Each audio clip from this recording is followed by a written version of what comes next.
il y a aussi l'étape en blanc. En quoi ça consiste? Alors l'étape en blanc, je voudrais juste revenir sur la jeunesse pour expliquer le pourquoi finalement, parce que c'est une question. L'étape en blanc, on va être à la 4e année cette année. Et c'est une réflexion post-Covid.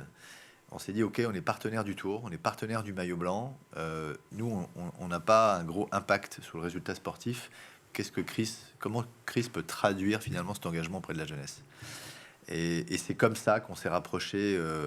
Donc, c'est quoi l'étape en blanc? On s'est rapproché d'une association qui s'appelle la FEV, l'association de la Fondation des étudiants pour la ville, qui est une association formidable, dont le directeur général d'ailleurs vient de recevoir la Légion d'honneur pour vous dire de son engagement depuis 30 ans.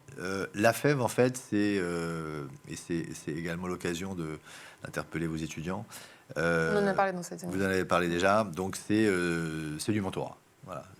Des jeunes étudiants donnent de leur temps, au moins 2 heures par semaine, pour aider un écolier, un collégien, un lycéen, et pour lui proposer de le remettre en confiance, tout simplement. Je crois que c'est comme ça qu'en fait Christophe Paris définit la mission de la FEV. C'est du scolaire, mais pas que. C'est du culturel, c'est du partage, c'est de sortir de son quartier, etc.